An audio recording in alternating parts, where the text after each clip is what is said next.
Okay, pagpalang sunog. So, ito yung oil. Kita nyo parang sunog. Ito mangyayari sa inyo. Ito nyo isisin ko. Ayan o. Kita nyo dumi yan. So, ibig sabihin yung oil nyo, hindi siya nakatulong. Naging ano na siya, naging carbon deposit sa tagiliran niya. Walang stone. So guys, para hindi na tayo, para isa lang po. Sobrang dumi niya. Okay, pagpalang araw. So, meron tayong ano guys, na nag-operate na makina. Suzuki, ayan. Suzuki na DA63 o DA64 engine, halos mag-same lang sila. Nagka-differential lang dyan is yung turbo. So ito, non-turbo ito. So ngayon, check natin kung ano ang naging main problem talaga ng unit na to, kung bakit nagkaroon ng sunog. So ito yung cylinder gasket. Dito tayo magsisimula. Ayan, kita nyo, bakal po yan. Ayan o, steel plate yung kanyang original talaga. So ngayon, ang nangyari nito, bumitaw yung kanyang pagkakadikit doon mismo sa engine block, in between ng engine block tsaka ng cylinder head. So ibig sabihin, sumiwang na ito, kaya dito dumaan yung tubig. Okay, so bakit nag-overheat? So ano nangyari? Kasi nga yung kanyang hose sa ilalim nabutas. Pangalawa, yung kanyang electrical system ng kanyang radiator fan, umandar na rin, hindi nagkaroon ng supply. So nangyari, hindi gumana yung radiator. So yun ang naging pangalawang cause na kanyang pag-overheat. Yun ang nangyari. So check natin ngayon guys kung ano yung nangyari sa sistema ng loob niya. So ito yung oil na naglalagay kayo ng oil na luma. Yan ang nangyari. Nagsusunog siya. Kasi yung oil na nilagay nyo, murahin lang. So kailangan mag-oil kayo, kailangan fully synthetic talaga para hindi magmukhang oil sludge. Ayan, kita nyo parang sunog-sunog na rin. Ayan, kita nyo yung dumi, yung cost ng oil na pangit. So kailangan mag-oil kayo. Kung mas maganda, i-oil nyo yung Hado o yung Mobil na nagkakahalaga ng 450 ang 1 liter. Bakit? Kasi yung makina natin guys, malaking tulong sa atin yan. Ngayon pag bumigay yan, malaking sakit sa ulo. So kailangan maglalagay kayo ng oil, mamahalin na. Bakit? Kasi yung mamahalin na oil, hindi yan basta-basta masusunog kahit anong klaseng overheat yan. Pero kung ordinary, ito mangyayari sa inyo. Tingnan nyo isisin ko. Ayan o, kita nyo dumi yan. So ibig sabihin yung oil nyo, hindi siya nakatulong. Naging ano na siya, naging carbon deposit na siya sa loob. So yun ang naging problema.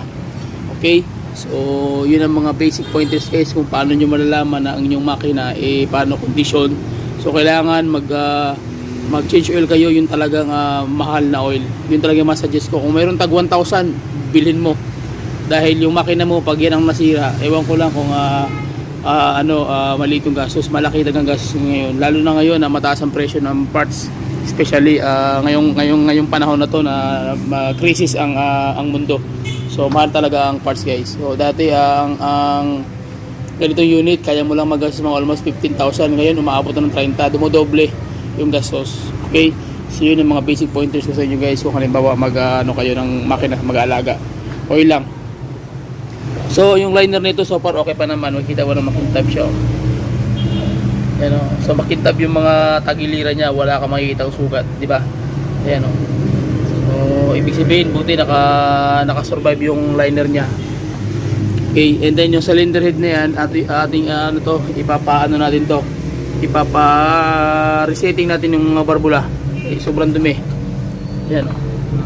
Kita nyo? Sobrang dumi ng barbula. So ito yung intake, ito exhaust, ito yung intake side. Ayan. Papacheck up natin masisabel guys. Ipapa-resurface natin ito. Ito resurface, pati ito rin resurface din natin yan. Okay. Saan siya nakasaso na kami maingay. Tapos itong niya, piston. Ayan. Piston. So para okay pa naman yung Conrad niya. Pero kapalitan na natin kasi nabuksan na natin ito Palitan talaga siya para sure ball talaga na walang problema. Okay.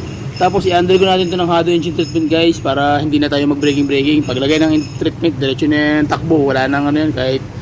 Kahit isang araw mo pang i-berit yan, wala nang problema yan. Basta naka-Hado engine treatment ka na lang. So ito, may timing mark na rin yan. Nilagyan na ng timing mark ng mga partner natin. Para isa lang. Pero kahit hindi ka maglagay ng timing mark, meron namang kulay yan kulay black yung chain niya. So ito naman sa kabila. So dito yan naka-marking. Yan. So i-update ko kayo paano mag-marking nito. Okay? So pag nabuo na natin, linisan muna natin yan. Tapos ito naman yung suklang shop niya. Yan. Kita nyo, sunog-sunog yung oil. So yan nagiging cause ng problema. Okay?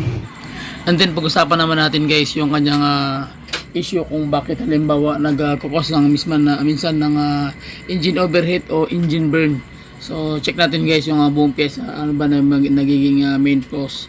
So basic pointers pa rin para makuha nyo kung ano yung mga rason na at least bandang huli alam nyo yung magiging pag-iingat sa unit nyo. So okay, so tara, pag-usapan natin, let's go. Okay, so DA63, DA64, same lang sila ng mga makina guys. So ito ngayon yung makina nito. So ang gagawin natin nito, maglilinis kami tapos i-overhaul natin.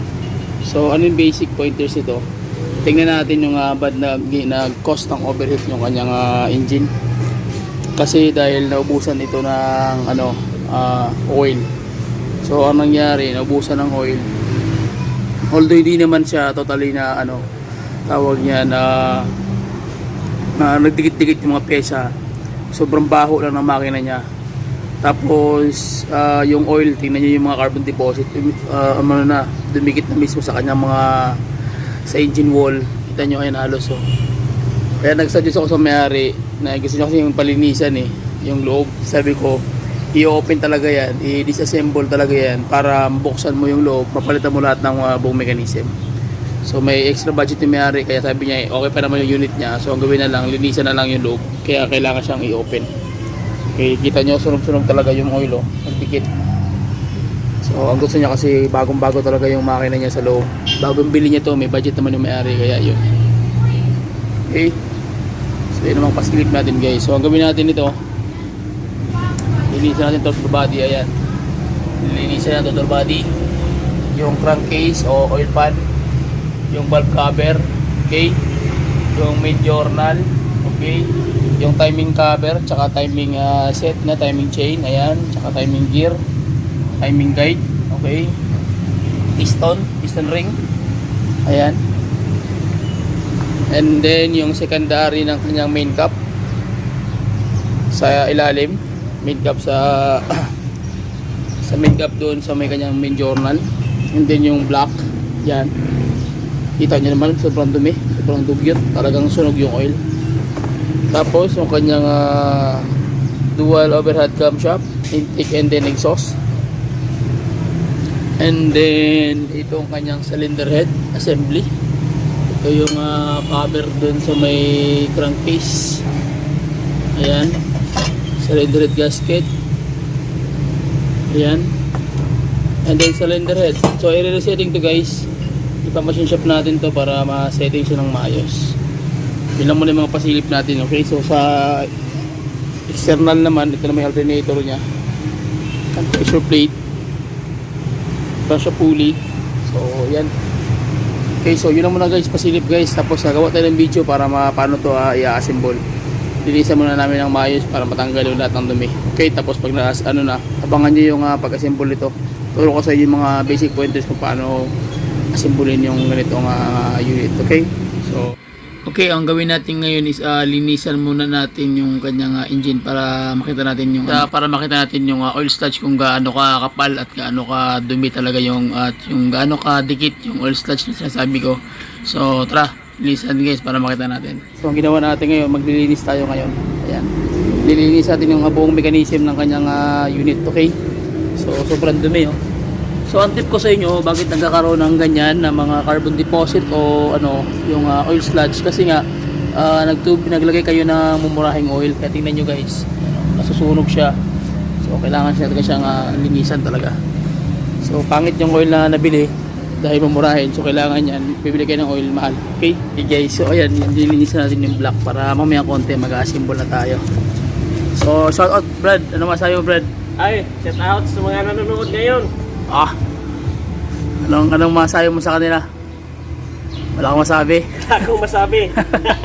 So shout out Carsling TV followers, subscribers. So God bless sa inyo lahat guys. Maraming salamat sa walang sawang suporta sa ating mga always na upload ng mga video content ng basic pointers guys na pwede may tulong sa inyo. So ayan, ginagawa natin, naglilinis tayo ng engine block ng DA63 o DA64. Same na sila almost ng engine, nagkaka-diferensya na lang sa unit. Okay, so ayan malinis na siya. So mamaya i-ano natin yan guys.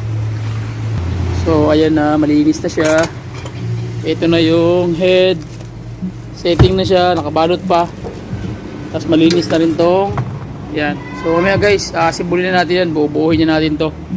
So shoutout sa nag-hack ng FB page ko, ng FB account ko. Grabe, talagang medyo nahirapan ako kanina, kaya akala ko